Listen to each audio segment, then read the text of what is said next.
merci d'être avec nous ñu ngi leen di nuyu bëgg lool dellu soit ak yéen ni ñu koy defee ci télévision Futur Média samedi de temps en temps ñu déroulé tapis rouge première télé fii ci Sénégal pour ay personnalités yoo xamee ni dañu ko jar tey nag ñu dellu si waat pour proposer leen émission bu mag boo xamante ni sénégalais yee ko doon laaj waaye ñu nit ñoo ko laaj. xam ngeen ni ay fan a ngi nii coow li bëri lool fépp ci àddina ndax ki ñuy coow jar na ko et puis moo toll noonu ñuy coow ci bàyyi woy bu jógee ci ki nga xam ne ni moo di Coumba Gawlo bàyyi sax wax ko dafay ëpp ndax dañu jékki-jékki rek jot déclaration boo xam ne ni jóge na ci ki nga xamante ni moo di Coumba Gawlo dem d'abord ci internet yi nga xamante ni ñoo koy suivre ci compte yi mu am ci réseaux sociaux yi mu def déclaration bu daw yaram keroog bi nga xamee ni ñëpp découvrir nañu ko Coumba ngi naan dafay retiré wu de façon provisoire ci scène musicale bi ndax tawat boo xamee ni daf ko dab doomi aadama nag doomi aadama la comme on dit souvent yàlla day dogal waaye doomi aadama bi day sàkku rek bi ñu yëgee loolu nag ñu am ci naqar lool comme presque sénégalais yëpp africains yëpp ak képp koo xamante ni yaa ngi ci àdduna bi Coumba Gawlo yàgg la bégal loolu moo tax ñu décidé tey sargal ko ci télévision Futur Média ànd ci ak yéen sénégalais yi xam naa ni budul woon ak crise bi nga xamee ni dafa mondial bu ñu décidé sargal Coumba Gawlo Seck fii dina fees del ba kenn du am place malheureusement ñuy dund crise boo xamee ni respecter mesures yi rek moo ñu war moo tax moom la ñu fas yéene recevoir kese en aparté waxtaan ak moom on vous racontera ce soir l'histoire de Coumba Gawlo xam ngeen histoire am ndax ci seen kanam la màggee daanaka bi ñu nekkee tout tànk ba tey ñu koy suivre ndax yéen a ngi fàttaliku Voix d'Or au début des années 86 ci la ñuy dund Coumba Gawlo mu àndoon nag ñaari ndaanaan ay way juram Adjot Fat Sey Mbaye di ndaanaan bu mag Laye Bamba Seck yàlla na yàlla yokku leeram ndaanaan bu mag yàgg ko épaulé ba Coumba Gawlo doon li mu doon waaye fexe na ba fi réew mi toll bu baayam ba dellu siwaatoon du defaraat toogaayam ndax ba baayam di dund wane na taxawaay bu exceptionnel fépp ci àddina bi baayam demee itam mottali na ko waaye malheureusement baayam fekkeewul lii ko dal te keroog bi mu waxee ñëpp xalaat nañu ko heureusement ba yëf yi ndey ci la yaayam a ngi koy accompagner ay mbokkam di ko accompagner ay doomam di ko accompagner sénégalais yi di ko accompagner moo tax télévision Futur Média fas yéene sargal Coumba Gawlo bu ma ko dee recevoir nag ci invité d'honneur dama koy jox dayoo bi mu yellool ndax koo xamee ni dëkk bu mu dem bu ko président bi accueillirul jabaru président bee koy accueillir dañu koy faral sax di tooñ naan ko Coumba Gawlo yow yaay xaritu première dame yi baat bi xëj na am na ay jafe-jafe bu woyul it dina mën a wax am na ay surprise yoo xamante ni préparé nañu ko elle n'est au courant de rien waaye daañu jéem itam ñëwaat ci yenn ci ay détails yoo xamante ni marqué na sénégalais yi marqué africains yi marqué àddina ci carrière Coumba Gawlo Seck xam naa ni seeni kër di ngeen ma mën a jàppale ci accueillir bi ma ko fas yéene accueillir yéen laay ñaan ngeen tàcc ko ak fu ngeen mënti nekk ci kër gi salle bi ëtt bi c'est vrai qu'il fait un peu froid donc du coup xam naa ni yéen ñëpp fatu ngeen ak couvre-feu bi Coumba Gawlo mooy invité d'honneur bu télévision Futur Média et on l'accueille tout de suite Coumba va me rejoindre élégance personnifiée defe naa war naa koo mën a wax donc Coumba Gawlo ma jox la loxo bi bienvenue.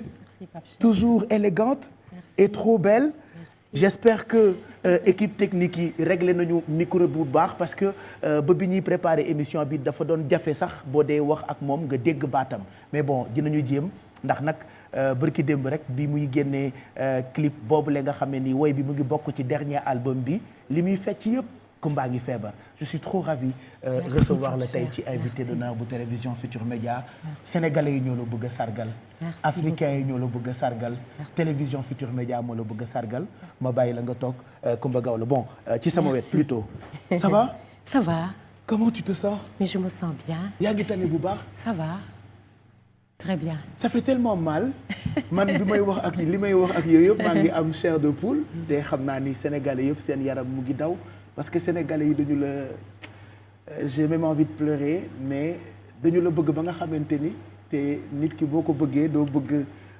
dara dal ci kawam mais heureusement yaa ngi nekk jàmbaar voilà et on commence comme ça cette émission yaa ngi nekk jàmbaar yaa ngi dëgër yaa ngi continuer say activités yaa ngi continuer nekk femme patron de presse yaa ngi continuer nekk femme chef d'entreprise yaa ngi continuer nekk ambassadrice bi nga doon ci ONG yu bëri xaaral ma indil le mouchoir est-ce que quelqu'un de l'équipe mën na ma indil mouchoir li ñu bëgg a wax yëpp xam naa bu ñu ko waxee mën nañu yàq soirée bi ma bàyyi la nga nuyoo ak sénégalais yi Coumba Gawlo en attendant qu'on amène quelques mouchoirs pour Coumba Gawlo voilà on vient de démarrer et tout le monde pleure parce que jar na ko voilà et c'est ta fille qui amène le mouchoir. Merci Coumba. Voilà c'est ça c'est vrai que àdduna dafa metti mais yaa fi wooyoon cool aussi voilà ñun ñëpp dañuy fas yéene cool pour def émission bi normalement ndax sénégalais yi ñoo décidé tey pour sargal la yow yaa ko mérité. Bonsoir Pape Cheikh. Bonsoir Coumba. Désolée hein. C'est pas grave on comprend. Désolée c'est l'émotion. On comprend. Mais merci. Avant tout maa ngi lay nuyu. maa ngi lay fay. di nuyu sénégalais yëpp kenn ku ci nekk fi nga nekk di nuyu waa TFM. di commencer nuyoo bi ci suñu mag Youssou. di nuyu Boubacar sama chéri bu ñàkk solo boobu. di nuyu aussi Ndiaga sama rakk ndax pour cette émission il s'est vraiment mobilisé. Bah oui. Et ça m'a beaucoup touchée. Ouais. Vraiment ce que TFM a voulu mobilisation faire. bu exceptionnelle. Voilà merci beaucoup pour ça. Ouais. Et di remercier aussi tous les Sénégalais di leen nuyu di leen souhaiter une bonne et heureuse année 2021. di ñaan atum 2021 nekk une bonne et heureuse année atum naataange atum xéwal atum mbégte merci. Qu'est-ce que ça t'a fait bi nga defee déclaration bi ci sa chaîne YouTube ak ci compte yi nga xamante ni am nga ko ci réseaux sociaux yi de façon très officielle parce que mënoon na nekk rumeur mënoon na nekk lu ñuy bind di ko yëg ci journaux yi ak presse en ligne bi mais yow yaa jël sa courage def déclaration wax ak sénégalais yi loo xamee ni yombut pour ñu wax ko surtout ci dëkk bu mel ni Sénégal mais qu'est-ce que ça t'a fait bi mu génnee ak engouement bi mu am sénégalais yi jël ko mel ni kenn ku ci nekk sa sœur moo feebar sa yaay moo feebar sa rakk moo feebar sa xarit moo feebar qu'est-ce que ça t'a fait sénégalais yi ni ñu dundee déclaration boobu Coumba. waaw pour man c'était très important Pape Cheikh. parce que man sama gis-gis ci àdduna ak métier bi may def mooy pour man il faut être professionnel. parce que public soo ko amee da nga war a am respect ci public bi. te pour man après 30 ans de métier donc 30 ans de carrière lu mel nii boo amee nga war a quand même dem ba c'est difficile au début parce que tu te dis c'est pas possible. Ah oui. mais la réalité est là et la réalité te rattrape. Quel que soit loo bëgg a def réalité bi mi ngi sa kanam. donc tu te dis il faut nga jël sa courage à deux mains et puis nga am dignité nga am professionnalisme pour quand même wax ak nit ñi wax ak sa public pour bu ñu la gisatul ci scène yi ñu xam ne dara waralu ko lu dul incapacité. voilà pas ñu defee ni suñu artiste bi kat dafa yàccaaral wala dafa bàyyi loxoom wala au contraire pour man il est très normal nga mën a wax ak public bi en toute dignité en tout professionnalisme que da ngay retirer wu provisoirement parce que lii ak lii ak lii moo ko waral. te pour man loolu pour man moo jiitu sama propre personne. c'est vrai que en Afrique dafa difficile parce que dañuy ne bul wax lii bul wax laa. feebar kenn du ko voilà kenn du ko wax mais pour man c'est métier la quoi. moo jiitu sama propre personne. parce que quand des millions de personnes te regardent t'adorent t'admirent écoutent ta musique dans le monde il faut nga jox leen respect. d'autant plus que am nga ay contrat 14 février maa ngi waroon tëgg Ngoma en Centrafrique dama ko annulé ak yeneen yu bëri yoo xamante ni dama koy def dama ko annulé. et puis de boobu ba tey aussi j'ai pas fait d'activité. même clip borom daam bi ma koy def dama jël ci man dama ni bon c'est bon maintenant il faut le faire. voilà donc pour man c'est très normal. ma ciy remercier it vraiment tous les Sénégalais. parce que gis naa kenn ku ci nekk aussi mobilisation bi nga mobiliser. affection bi ñu am ci man. ak taxawaay bi ñu taxaw. ça m'a beaucoup touché. Il y a tellement de Sénégalais qui ont pleuré bi nga defee cette délégation cette déclaration man bëggatuma nga jooy parce que je parle en tant que comme Sénégalais yëpp ni ñu la defee ci seen xol mais comment ça s'est passé ba nga yëg ni voilà am nga incapacité pour way. qu'est-ce qui s'est passé? Non, dafa ñëw subitement, moi je sais pas. C'est subitement après mon intervention que j'ai remarqué vers le mois de septembre, octobre que sama baat mi ngi changé. Chaque fois mais pour man baatu dee nit ku baatu dee rek la daal. Parce que comme je suis restée depuis le mois d'août j'étais malade. Voilà ma ne xëy na li ma toog répété wu ma te man damay faral def souvent même bu ma répété wul ay vocalises. Après avec le confinement ma ne bon je vais apprendre davantage la musique. J'ai fait venir un prof de piano. ma commencé di jàng piano. Là mon chef d'orchestre m'a envoyé quelqu'un mu ñëw may jàng piano. Après j'ai dit bu confinement bi jeexee dinaa surprendre ñëpp parce que dinaa joxe concert boo xam ni man maay jouer piano bi. dinaa jouer piano di way. Et puis ma jël ko au sérieux di def samay cours piano normal. Mais après bi ma tawatee ma arrêté mais à partir de octobre ma gis ne sama baat chaque jour. dafay gën a am problème. fekk dem nga def opération bi ba pare. man j'étais au courant bi nga nekkee bloc ba bi ngay génn hôpital. maa ngi waxtaan ak sa staff ci sa tolluwaayu feebar et tout ça mais moi je pensais que dañ lay opérer rek après nga génn hôpital après bon moi j'ai remarqué daal vers octobre que ça n'allait pas. après nag ba mi-octobre ba novembre ma ne non lii dootul baat bu dee quoi. am na lu normalul. parce que c'est de mal en pire donc en novembre. quand je suis allée exactement booy woy baat bi day non même pas bu may woy damay jékki-jékki même pour ma wax dafay am comme ni muy mel nii quoi. après corde vocale yi day metti sama baat de plus en plus dafay wàcc ci suuf quoi. après bon je suis allée voir un ORL ci la ma ORL bi nag expliqué ni ma bi ñu defee radioscopie fibroscopie après mu ne ma bon il y a une corde vocale qui a bougé ça m'a étonnée ma ne ko mais loolu nu mu mun a amee.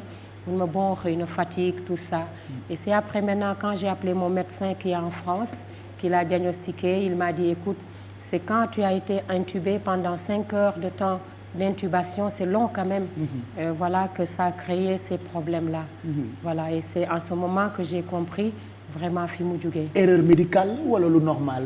non man duma ko woowee erreur médicale. pour man Pape Cheikh lu am rek suñu borom la.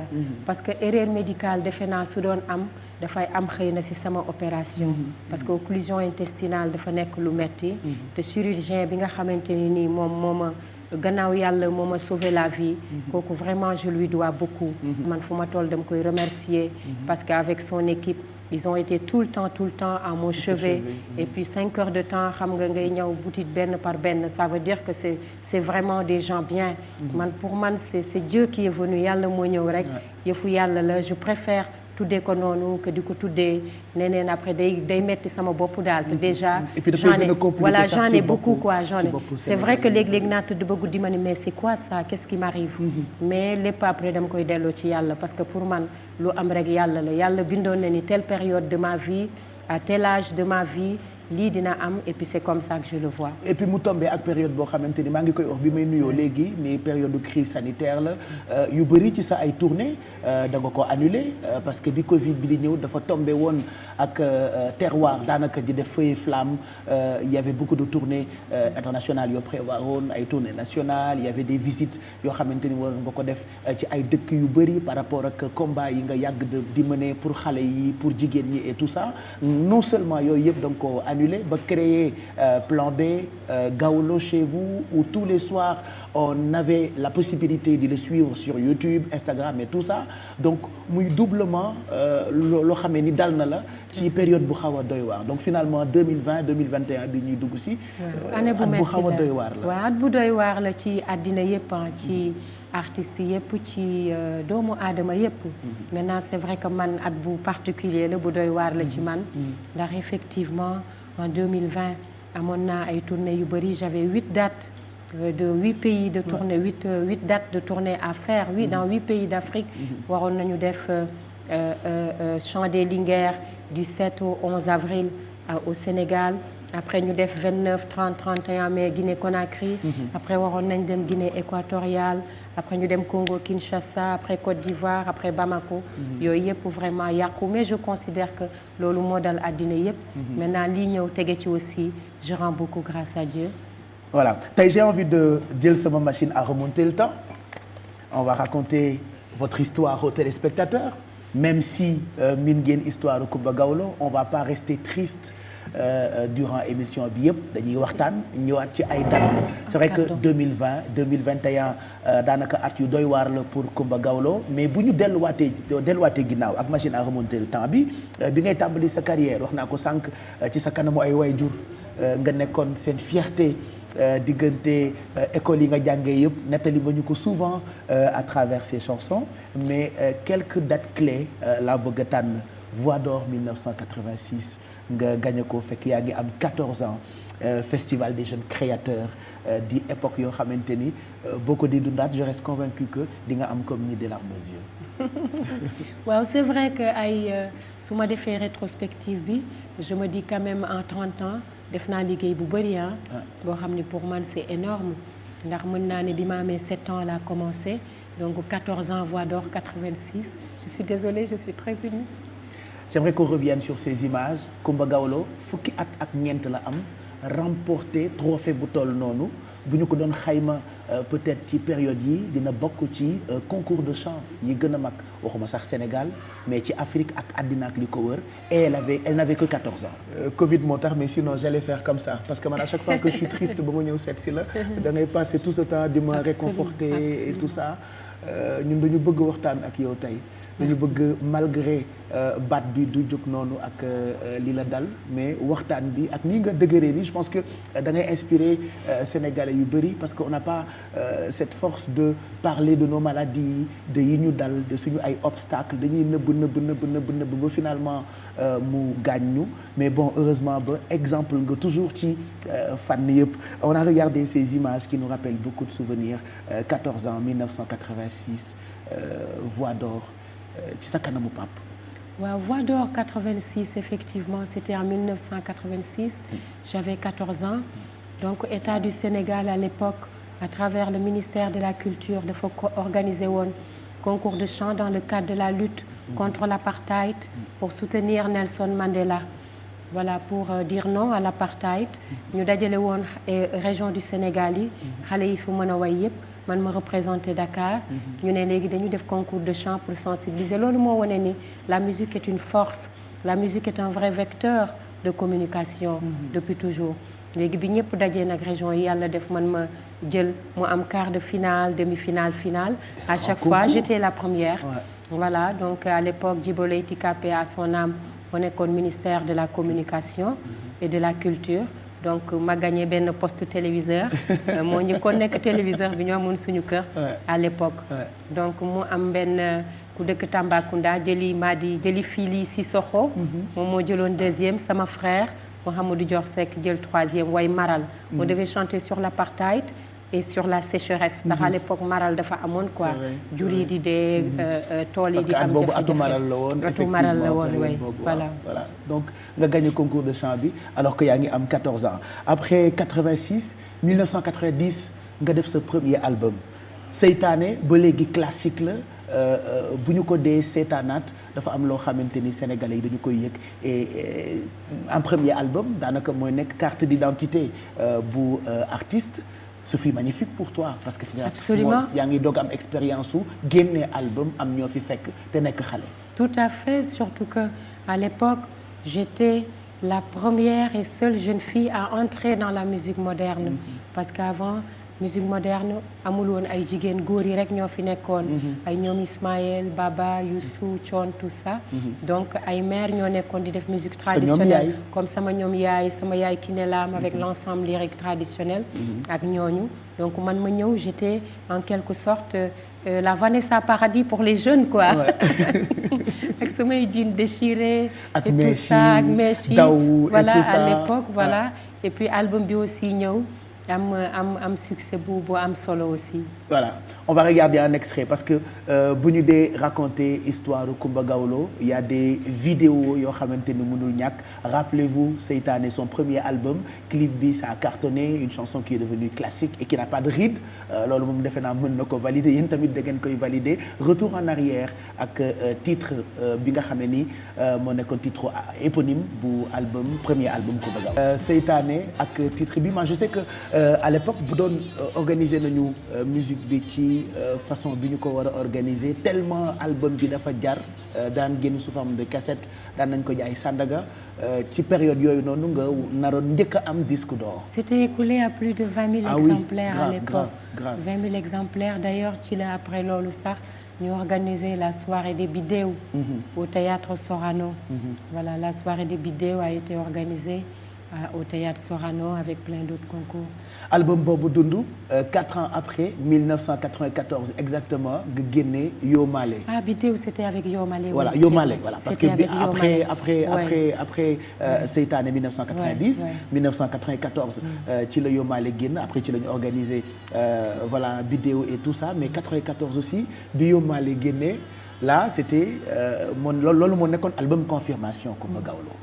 Maintenant jigéen buy judd la c'est une nouvelle femme artiste vient de naître en 1994. Oui, on peut dire parce que entre-temps quand même j'ai fait une longue traversée du désert. J'ai eu beaucoup de problèmes dans ma carrière parce que quand Seytaane a marché après j'ai sorti le deuxième album Accident. defe naa tur bi moom baaxul woon. donc jigu la quoi parce que dafa accidenté quoi. Voilà, dafa accidenté. Donc ça n'a pas beaucoup marché. Du coup toog naa 3 ans 4 ans yoo xamante ni vraiment c'était très très difficile. mais ma tëju ni il faut que je travaille. te loolu dafa bokk ci carrière artiste. la carrière d'un artiste c'est des hauts et des bas. ay moments yoo xam ni day yéeg ay moments yoo xam ni day wàcc. mais li am solo mooy quand ça t'arrive que tu sois fort pour travailler. que tu sois fort pour te ressourcer, pour reculer et puis réfléchir, t'enfermer et puis continuer quoi. Parce que bande boobu souvent bu ñu dee waxtaanee sa carrière sax accident du ñëwaat. Voilà du ñëwaat parce que on en a jamais parlé. Voilà, on a fait plusieurs émissions voilà ensemble. il y avait des problèmes. mais donc ça m'a permis quand même 4 ans yooyu ma gën a def sama brainstorming. maanaam ma xalaataat. xam lan moo doxul woon lan laa war a changer lan laa war a defaraat ci la ma nag Silar daal di contacter parce que voilà Silar Ibrahima Silar paix à son âme parce qu'il était intéressé vraiment par ma voix et le travail que je faisais mu produire album Yo Malé et on voulait une chanson boo xamante ni nii dafay am lu mystérieux muy raconter sama histoire sama parcours sama cosaan sama aada ci la ak sama yaay ñëwee ñu daal di indi Yo Malé et puis ça a redémarré ma carrière. moo nekkoon sa premier duo ak sa yaay même si daan ngeen woyandoo à travers ay spectacle moom parce que loo dund tey rek fekk na sa ay waay ju dund ko bu yàgg. absolument tey boo demee ba nekk vedette mondiale boo xamante ni ñëpp lay accompagner yéen yàgg ngeen accompagner sa yaay donc finalement yëfi star yëfi ndaanaan yëfi célébrité yow ci nga judd. loo xam la loo miin la. lu ma xam la parce que man bi ma amee 7 ans sama yaay su daan dem di animé wala muy dem ci ngénte yi man maay ànd ak moom. parce que maay boot sama rakk.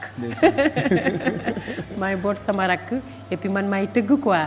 voilà man maay tëgg ci bool bi muy way. sama papa di taalif à côté. donc man mun naa ni dama judd ci musique dama judd ci way yi donc mën naa ni en quelque sorte j'étais prédestinée à ça voilà ba tax na donc bi ñuy def album Yo Malé aussi ñu ne pourquoi pas mère bi ñëw way surtout que moom moo xamoon way bi bu baax moo ma ko jàngal parce que cosaan yu bëri yu ma xam quand même vraiment moom moo ko waral parce que moom moo may ressourcer mën naa ni en quelque sorte. c'est des chansons yoo xamante ni inévitablement mënuñu ko bañ dégluwaat puisque journaux et yow nga nekk xale génne album bu def tabac mais toujours nga am la tête sur les épaules ci yooyu période. tout à fait c'est important c'est vrai que l'album avait beaucoup marché Pape Cheikh à l'époque parce que comme nu nga ko waxee vraiment c'était la chanson aussi a une force et puis ay musiciens yu mag comme Manu Lima Cheikh Tidiane Tall et autres ñoo accompagné album bi et puis ça m'a permis ci 4 ans yi ma toog def traversée du désert j'ai mûri j'ai grandi j'ai compris où étaient mes erreurs fan la erreur yi ma defoon nekk lan laa war a corriger waat donc yooyu yëpp nag et puis ak barke bi album bi am ça a marché et cet album a tellement marché que moo tax ma am maison de disque parce que c'est cette chanson way bi le Patrick Bruel déglu daal di ni mais je veux voir cette africaine elle chante merveilleusement bien Seydou Kalidou présenté ma ko et puis noonu laa gisee Patrick Bruel à Paris je vais le voir il me dit mais vous êtes plus jolie que Naomi Campbell j'ai dit ça ce sont des paroles de dragueur blanc mais attention mon père m'a bien éduquée j'ai la tête sur les épaules, ça marchera pas. Voilà. Et du coup, donc, voilà, c'est ainsi, après cet album, l'a signé donc avec BMG et la maison de production de Bourriel. Mais avant même BMG, voilà. Le fait de travailler avec Ibrahima Silla, c'était une consécration, même pour les grands artistes africains. Absolument. Comme Mali, comme Sénégal, la plupart des pointures yu nekk ci continent bi, Ibrahima Silla moo leen daan dénicher, mais yow nga nekk xale mu teel la gis. Absolument, et il croyait beaucoup en moi, Silla. Parce que du benn album bi rek la ñu defoon dañu defoon bii après ñu def on avait signé pour deux albums. Donc album bi ak Kordior bi nga xamante ni nii moom la ñu def nga xam ne ci la waxkat bi nekkee tout ça. Et ça m'a aussi beaucoup appris. Tu dis tout à l'heure que j'avais malgré tout la tête sur les épaules. Ah oui. Mais c'est important pour moi, Pape Cheikh. Xam nga base dafa am solo. Voilà, base d'éducation. Et je pense que man sama cursus yëpp li ma aidé mooy dès l'âge de 7 ans, elle a commencé à am responsabilité. te bu fekkente ni dès l'âge de 7 ans yaa ngi am responsabilité loolu aussi dafay tax nga xam lan mooy priorité. fan nga war a jaar fan nga warul jaar. lan nga war a def lan nga warul def. te loolu maa ngi ciy remercier bu baax samay waajur. Surtout sama papa paix à son âme. Parce que moom daf ma élevé comme un militaire. Voilà, tu ne dois pas. C'est tout ce que j'entendais. Ba finalement li nga war a doit sax da ngay ragal ni tu ne dois pas. damay ragal ni war naa ko wala waruma ko def quoi. Voilà et tout avec ma mère à côté donc mais sant je ne regrette pas aujourd'hui. Parce que defe naa ni loolu moo def personnage bi nga xam ne nii moom laa doon tey. lan moo tax fekk mësula yóbbu da nga mës am ay opportunité ci période bi nga xamante ni yaa ngi cartonné yaa ngi siiw boobu temps siiw yombul comme ni siiw yombee léegi réseaux sociaux amul internet amul pour même que sa way jàll ci rajo dafa doon metti pour et le producteur et le manager et même l'artiste mais yow toujours rek nga nekk Coumba Gawlo toujours nga nekk doomu Fatou Seye Mbaye ak Laye Bamba Seck donte am nga carton bu extraordinaire ba méngoo sax ak sa ay moromu waajur yi nga fi fekk ñuy way. waaw loolu mooy li ma wax rek base bi dafa am solo éducation parce que tu sais bu fekkente ni très tôt yar nañ la dès le départ. Comme ni ma koy waxee sama way bi tekk gi. naan la defal lii defal laa. su ma defee erreur sama papa man tout le temps daf may tagg. sama yaay aussi daf may tagg. may toog di ko dégg mu naan doomu gorde moomul lii. doomu gorde warul def lii. loolu nag dafay nekk ay paroles yoo xam ne man dans ma tête fu ma mën a nekk rek c'est comme si mes parents étaient devant moi. damay mel ni sama yaay mi ngi toog di ma gis. dafay mel ni sama papa mi ngi may gis ba su ma naree def lenn sax damay ragal wala dama koy rus. donc et pour moi c'est très important base la une éducation dafa am solo et puis nga ressourcé wu c'est très important mais ma ciy sant yàlla aussi. parce que man métier bi may def. Je me rappelle à l'époque, surtout temps où Pata Pata, la plupart des danseurs qui m'accompagnaient, tous ils fument du chanvre indien. Parce que c'est l'Europe. Ku nekk da nga am sa liberté. Voilà, tous ils fument du chanvre indien. Parce que ñoom ñu nekk ci clip bi ñëpp duñu ay Sénégalais c'est déjà, pas des Sénégalais, c'est des artistes, ouais. C'est des Occidentaux, chacun vit sa vie. Mais moi, j'étais toujours dans mon petit coin et du coup, ils m'appelaient Kumba la reine, Kumba la reine, inébranlable. C'est ce que tous disaient parce que pour moi, fallait pas toucher à ça. Voilà, awma droit laal yooyu awma droit jege ko. Pour man c'est inadmissible de le faire quoi. Alors que tous avant de monter sur scène am na yu ñuy def fu ñuy jaar mais moi je reste dans mon coin. ak lu ma mun a def j'appelais ma mère ni ko maa ngi yëg seen ñaanal ma. après mu ñaan ma soog a yëg pour man loolu doyoon na ma force quoi. La preuve on a eu l'épreuve ci chambre 105 première version bi on se rappelle de ça mais on va revenir sur tout ça tey nag du ñu la woyloo bu ñu la woyloowee sax sonal la donte yaa ni woon woyee la war. dëgg la woy nga donn Sangone Biram jigéen ci juddu boo woyul sax ñu laaj la ko lu juddoo ci tàgg bu naawul sax jaaxali bokkam sànq ba tey maa ngi koy wax ci sa ay waajur nga nettali ñu ci sa way ni maam joo am woy na taayaan kon da nga war a woy ba keroog ngay sàngoo suuf lu gàllankoor taxaw li nga ñu diggoon da nga obligé respecter engagement boobu ndax fexe nga ba woy bi benn la wax ji benn la kon ni Coumba Gawlo mu ne tubaab la ci mën a respecter rendez-vous donc engagement bi nga xam ne ni jël nga ko ak ñun da nga ko war a respecter mais dinañ la baal nag nii pour le moment ak baat beeg tawat bi nga xamante ni moo nekk ci yow ci sa kanam am na rideau derrière le rideau on a fait appel à des personnes yoo xamante ni xam naa ni ko ci gis sa xol bi dina sedd parce que tey dañu la bëgg a bégal tey bëgguñu nga woy mais dañu la bëgg a woyal ki ñuy njëkk a présenté bu ñu ibbee rido bi xale la boo xamante ni bi ko sénégalais yi découvrir rek ci saa si xelu ñëpp ci yow la dem muy Djelia. J'aimerais qu'on ouvre rideau yi mu woyal ñu woy rek a ma war bu Coumba Gawlo artiste bu am avenir parce que moo yey ne kenn mooy référence am kii ñuy sargal tey sénégalais yi di ko sargal ñu koy sargal ci invité d'honneur Coumba Gawlo première chanson interprétée en live par Djelia pour faire plaisir à Coumba Gawlo.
Commentaire.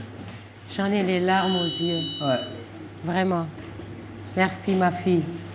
Elle est brillante, machallah. Elle a beaucoup de talent. Elle a beaucoup de talent, machallah. Djelia lan ngay wax Vraiment. Coumba Gawlo. Merci. man mënuma sax way parce que am naa ci moom cofeel boo xam ne su may way sax ci kanamam du ma ko mën yombul mais bon essayé naa rek parce que am naa ci moom cofeel bu rëy boo xam ne mënuma taxaw sax di way ci kanamam. Voilà. Machallah. Bravo, bonne chance et bon courage. Merci beaucoup. Vraiment, Ñu dégg Coumba bravo. Gawlo, yàlla nañu la ko dégg. Di nga way machallah et puis elle est jolie. Elle est jolie. Elle est Et puis def la noire, elle nuru, est en fait. magnifique. C'est ma fille. Man maay bàjjanam.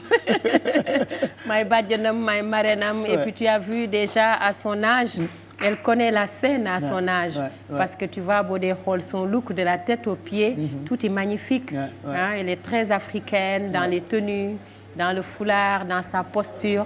Vraiment, yàlla na ko yàlla lafal Ak cat. prestance bi Voilà, surtout. prestance bi quoi. Voilà. Prestance bi. mu ngi ànd magnifique. en live avec des musiciens yu Avec yàgg ak Laye yow Diagne, mu ngi ànd ouais. ak Laye Diagne mu nekkoon ci piano bi j'aimerais que Laye Diagne ñëw fekk suñu Laye est-ce que mën nga ñëw yow it nga bokk ci sargal bi ñuy sargal Coumba Gawlo fukki at ak ñaar fukki at ak benn ngeen di ànd 21 ans voilà ngay chef d'orchestre bonsoir Laye ñu ngi lay nuyu merci d'être là et puis félicitations pour tout ce que tu fais pour Coumba Gawlo ñu ngi la ci gërëm tey sénégalais yi di ko sargal donc obligatoirement il faut nga bokk ci jotaay bi lan ngay retenir ci jëmm ji Pape merci d'abord maa ngi lay remercier déjà lii nga def nii xam nga vraiment il faut que nga am xam-xam pour def ko parce que nit ki moom da nga koy jox lu mu méngool ak lu mu mérité dayo bi xam nga vraiment may rafetlu lii et puis di am contentement bu bëri vraiment pour toog ci plateau pour wax xam nga ci Coumba parce que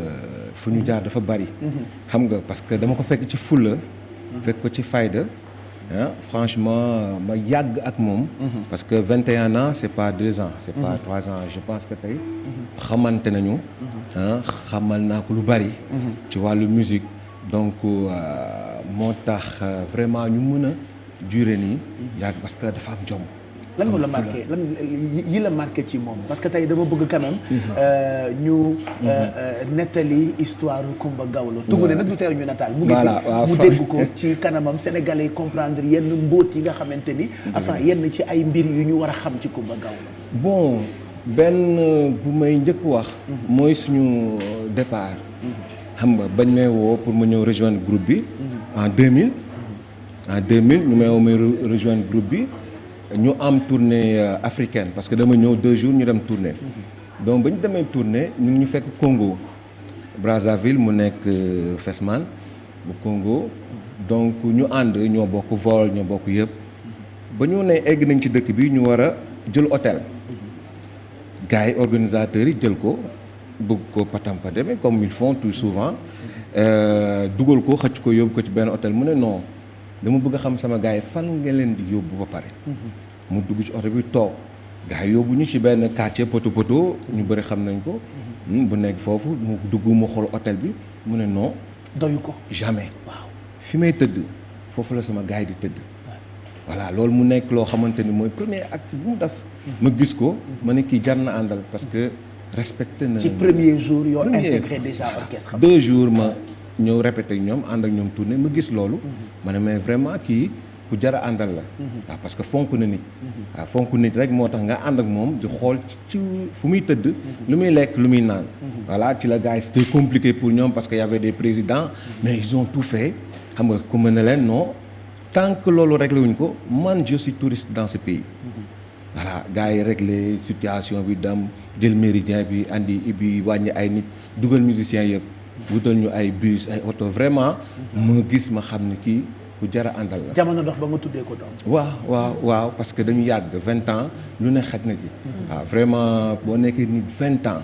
Pape vraiment 20 ans c'est pas 2 ans. Qu'est-ce que tu as envie de lui dire? non moom sama sœur la. on se parle tous les jours. mais je veux dire ci période bi nga xamante ni feebar tawat dab na. maam moom ñoo feebarandoo ba mu décidé retiré wu. non dañoo feebar ma feebar parce que lu tax mu feebar parce que on se parle tout le temps. xam nga depuis avant mi révéler même affaire bi depuis feebar bi dal ko tout le temps nekk moon Sénégal période boobu mais tout le temps on se parle au téléphone. ba ma ñëw ma seeti ko ñu toog mais vraiment tous les soirs on se parle. Qu'est-ce que ça t'a fait? dafa choc premier jour bi choc la. premier jour bi choc la mais xam nga tey jullit lañu. dañuy gëm lu yàlla parce que xalaatuñu woon suñu yoon. dog-dog am ci mais àdduna lu ne am na ci. da ngay dox di xëy di gis nit ànd ak moom dootoo ko gis ci lu ne xaj na ci. donc mais moom bu ko lii dalee automatiquement bokkul woon vraiment bett nañu. mais choc la. mais bon choqué na ma mënuma yóoxu chaque fois de la mais laay ma ne ko mais Kumba. choc la ma def man choc parce que xalaatuma ko woon sama àdduna et puis baatam xam nga choc la ma def donc mooy sant ne yàlla la et puis dafa nekk jigéen boo xamante ni dafa liggéey dafay liggéey du arrêté du nelaw du lekk da nga koy saraxo pour mu lekk tu fais énormément d'efforts pour que mu bokk ci dund bi Kumba dafa lii va prendre des vacances damal tourner damal nii damal non mais elle refuse tout le temps elle travaille bon lii yàlla teg ko naqar la metti nañu mais aussi dina ko permettre mu reposer tuuti yaram parce que lii dañ koy faj voilà dina doon mu faj ko mu jeex voilà mais vraiment dina permettre aussi mu reposer wu tuuti parce que vraiment elle a carburé moom laay bu waxee defe naa waxal na orchestre bi yëpp waaw xam nga man moom Pape Cheikh defe naa ni laay aw ma dara lu ma koy wax lu dul rek di ko naan jaraboot ndax nit bu demee bu tuddee la doom kooku moom bëgg na sa jëmm di dox ci këram ko ji itam waaw sa jëmm di dox ci këram kon kooku defe naa ni c'est moi qui lui dois tout te samay musicien man famille lañu quoi voilà famille lañu ñoom ñëpp parce que boo dee xool moom magay ñeneen ñëpp ñi fi gën a tuuti ay 10 ans la ñu am mais ñëpp mën naa ne ay 15 ans 16 ans 20 ans ça fait longtemps quand même ñi ngi ànd te boobu ba tey dara ñaawul lépp ci kóllëre te mën naa ne bi ma tawatee laay bokk na ci ñi ko njëkk a yëg voilà di ma dalal di ma remonter et puis récemment même am na benn single bu ñu def boo xam ne bi ma koy def mënuma mais chaque fois damay ne mais demal ba nga dal ba nga mën ma ne ko su ma nelawee tuuti rek dinaa am tuuti nga ñëw parce que ñoom dañ lay yërëm voilà mu jigi mu ne ma mais yow doo bàyyi way bi nga dem nga tëdd ma ne ko noo laay du ma ko mën parce que partenaire bi mi ngi xaar donc pour dire que ñoom ñëpp dañu mobiliser wu autour de moi samay musiciens dañu mobiliser wu autour de moi mën naa ni c'est une famille kon maa ngi leen di gërëm ñoom ñëpp di leen sant di jiital lay ci ngërëm bi parce que orchestre bi mën naa ni vraiment c'est le cerveau ndax album Terroir c'est lui qui a fait tout le travail même si j'ai amené l'idée vraiment c'est lui qui a fait le travail qui a mobilisé les musiciens qui a mobilisé les instrumentistes qui a mobilisé vraiment toutes les idées on y a travaillé ensemble et puis muy nit ku nangu quoi nit ku nangu nit ku ma gëm voilà exigence yi ma am ak jikko yi nga jël ci sa pap te man dama metti non moi je suis très très très exigeante pour man l'heure c'est l'heure le travail c'est le travail booy liggéey boo amul ay dama feebar affaire yooyu boo feebaree nga war a liggéey bi tamit da ngay soox nga ñëw liggéey ko soo paree nag nga dem tëdd voilà il m'arrive parfois de leur dire ça de dire mais yow góor nga da ngay ñafe nga ñëw liggéey voilà mais loolu yëpp ñoom ñu comprendre exigence bi pour vous dire sama orchestre mooy orchestre bi nga xam ne boo amee 30 minutes de retard dañ lay dagg 1000 francs ñoom xam nañ ko nangu nañ ko nangu nañu règle bi je dis maintenant je parle pas tu es en retard de 30 minutes on te coupe 1000 francs comme xaalis ci xol la sax da ngay gis gars yi ñuy xëccoo 1000 francs ku mel ni magay naan man sama lii buñ ma daggee ma ne ko doo rus sax bu ëllëgee nga ñëw heure c'est bien fait pour toi voilà loolu yëpp ne dañu nangu exigence professionnelle boobu vraiment ñoom gàcce ngalaam merci Laye Merci vraiment pour ton affection, ta solidarité, vraiment depuis des années. Sa femme Mané man maay njëkkeem. C'est sûr. Voilà donc pour dire ni ñu demee quoi. Voilà yaayu Coumba Gawlo voilà. Merci en tout cas Laye. Merci à vous. Merci d'être prêt ci wetu Coumba Gawlo. Merci ñun xamuñu. ñi ci biti xamuñu. waaye ñi ci biir xam nañu. dëgg la ci fidélité bi surtout. ak loyauté bi nga am ak Coumba Gawlo. am na ñu fi fekkoon dem. am na ñoo fi fekk dem nañu waaye boobu ba tey yàgg moom. dëgg la nopp amul kubéer comme on dit ñu ngi gis donc ci turu Coumba Gawlo ñu ngi lay gërëm bu baax. je pense que ci ni ñu waxee ak musiciens yeeg laay mi toog occasion la quand même pour ñu waxtaan ci capacité vocale yu exceptionnelle yi nga xamante ni Coumba Gawlo am na ko. bu nee der ndaanaan sax mën na ni der mais moom capacité vocale yi nga xamante ni am na ko dafa yéem ñëpp. dafa yéem waykat yéem sax mélomane. biñ ci jàpp par exemple mooy mbëggee la ñuy jooyloo. fi mu yéeg kawe na xeetu kawe boo xamee ni ñun mélomane on a tendance à woyaat suñu woyu artiste. mais bu ñu yooxoo tuuti fa la ñuy yem. artiste bu mag jéem na ko te àggul foofu. j'aimerais qu'on revienne sur ça ñu tegal leen rek partie bi nga xamante ni Coumba ngi yuuxu ci mbëggee la ñuy jooyloo pour ñu waxtaanee capacité vocale yu exceptionnelle yi nekk ci diva bi ñuy sargal tey et que malheureusement mu ngi retiré wu de façon provisoire ci scène bi ndax tawat bu dal baat bi te baatam boobu moo ñu mus a yéem preuve baa ngi déglu leen.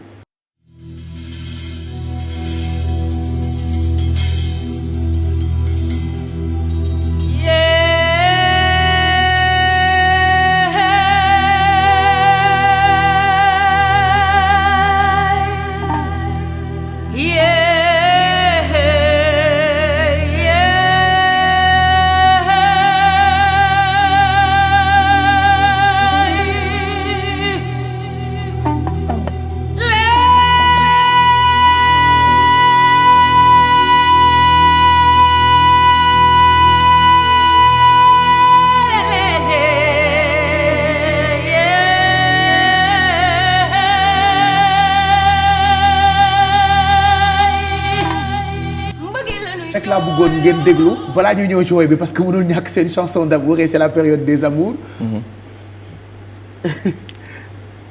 gis nga ni nga ko defee partie bi dafa doy waar ma waxaat ko capacité vocale bi nga xam ni am nga ko.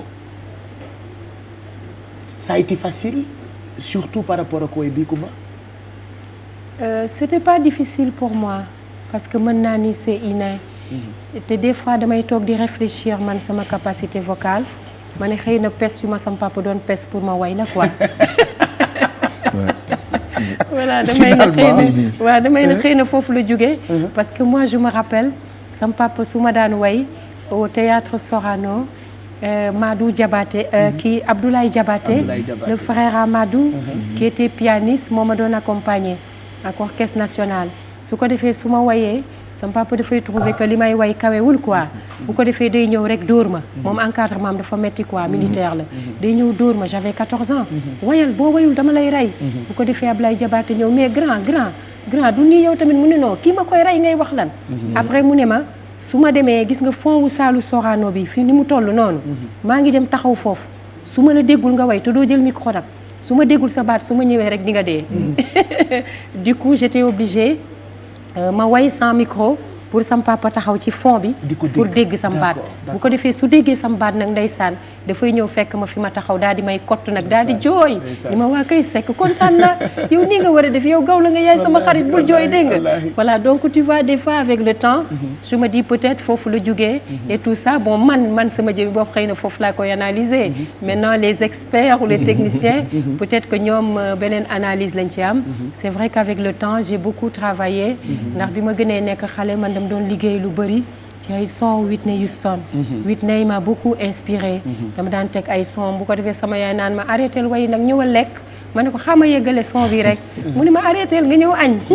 te ñoom it dañuy yéeg. voilà dañuy yéeg quoi surtout Whitney man moo nekkoon vraiment sama référence. dama daan déglu lu bëri Whitney. dama daan déglu lu bëri Aretha Franklin. dama daan déglu lu bëri Randy Crawford. voilà dama leen daan déglu lu bëri. souvent.